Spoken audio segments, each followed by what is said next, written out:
देखिए, केंद्र में बैठी मोदी सरकार ने पहले दिन से इस वैक्सीन की नीति पर लगता है बिल्कुल भी ध्यान नहीं दिया, ना किसी से चर्चा करी है। दुख के साथ कहना पड़ रहा है, लग रहा है हमारे देश में केंद्र सरकार के पास वैक्सीन को लेकर कोई नीति ही नहीं है।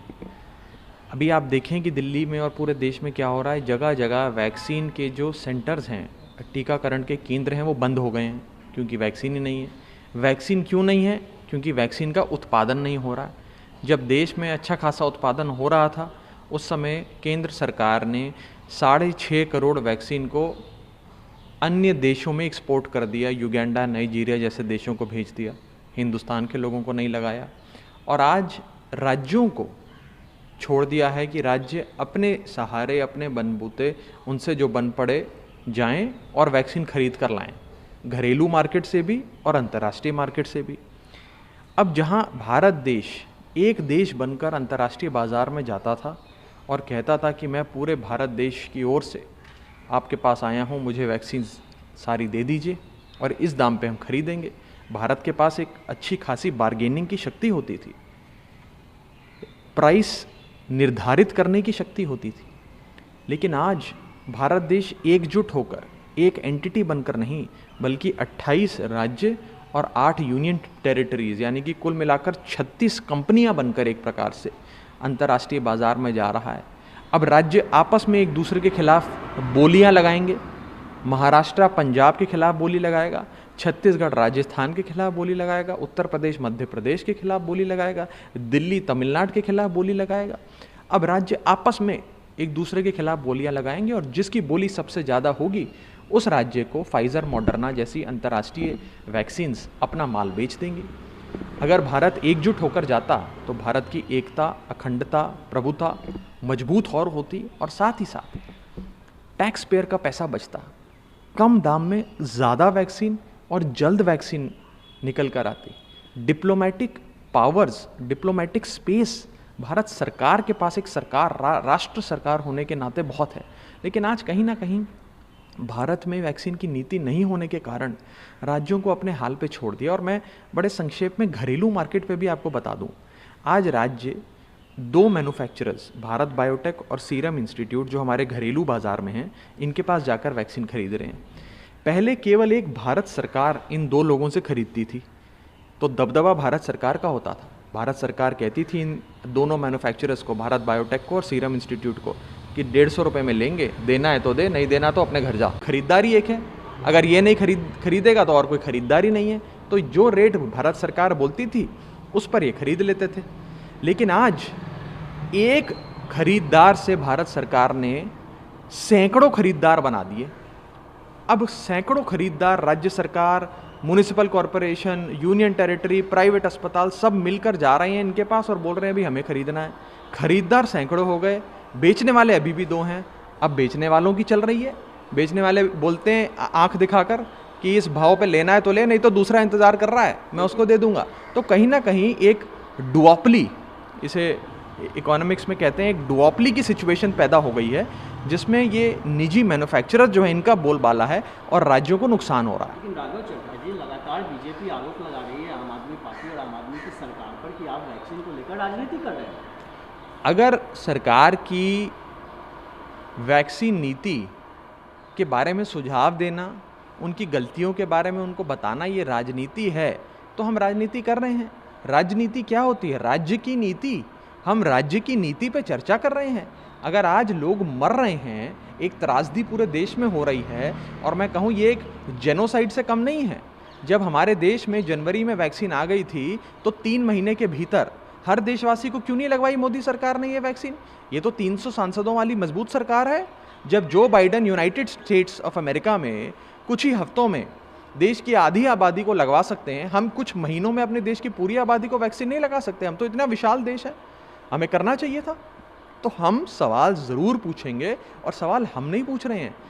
जिसके परिवार में कोई आदमी चला गया, जिसकी माँ अस्पताल में है, जिसका बाप घर पे अभी भी ऑक्सीजन का मास्क लगाकर सिलेंडर से सांस लेने की कोशिश कर रहा है, जूझ रहा है, उस बंदे की, उस व्यक्ति की दिल की आवाज़ आज प्रधानमंत्री जी से पूछती है कि हमारी देश की वैक्सीन नीति क्या है। मैं आपसे ये भी जानना चाहता हूँ कि बीच में कई खबरें आई कि ऑक्सीजन की किल्लत की वजह से लोगों की मौत हुई। अब दिल्ली में ऑक्सीजन की स्थिति क्या है? देखिए, ऑक्सीजन की स्थिति जितनी खराब अप्रैल के आखिरी हफ्ते में थी, आज उतनी खराब नहीं है, थोड़ी बेहतर हुई है। और समय समय पर जब जब हमें केंद्र सरकार से पर्याप्त मात्रा में ऑक्सीजन मिली, माननीय मुख्यमंत्री अरविंद केजरीवाल जी ने उनका शुक्रिया अदा भी करा है। सप्लाई अभी भी बहुत रेगुलर है कि नहीं है, इसके बारे में तो सरकार आपको अवश्य जानकारी देगी, लेकिन अप्रैल के मुकाबले मई में स्थिति ऑक्सीजन के मामले में थोड़ी बेहतर हुई है।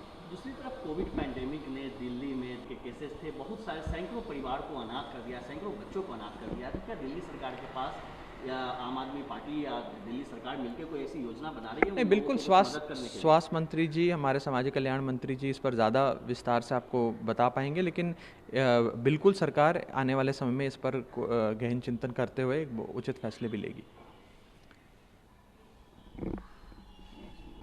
Vaccination drive begins in Delhi from May 3 for a age group of 18 to 24. But these days, looking at several vaccination sites is closed due to the non-availability of vaccine.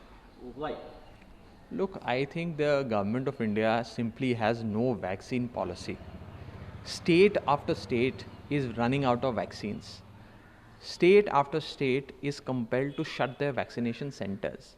And this is happening because there is not adequate supply of vaccines. This acute shortage in the production of vaccines is because the government of India never planned in a systematic way, to vaccinate the entire population. Now there are 3-4 major problems with our vaccine policy.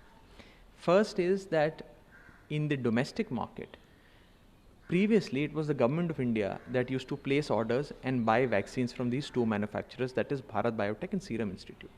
Now the government of India says that every state can also buy, every union territory can also buy, every private hospital can buy. So the number of buyers have increased to several hundreds, but the sellers remain two. From essentially a buyer's market, this has become a seller's market, because these two sellers now enjoy duopoly, if not a monopoly, and they dictate price, they dictate terms, and they dictate the production capacities as well.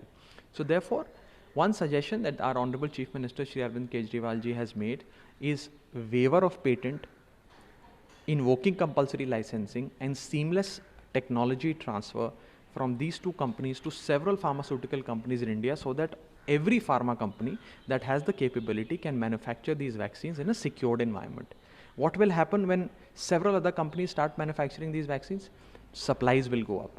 Market will get flooded with these vaccines, and once the supplies increase, the price will also come down. As far as purchase in the international market is concerned, previously, Government of India as one entity, as one single agency, used to go overseas and negotiate with a Pfizer or a Moderna, etc. And because the Government of India enjoyed a huge bargaining power, it used to dictate terms and procure vaccines at the lowest possible price and in bulk quantities.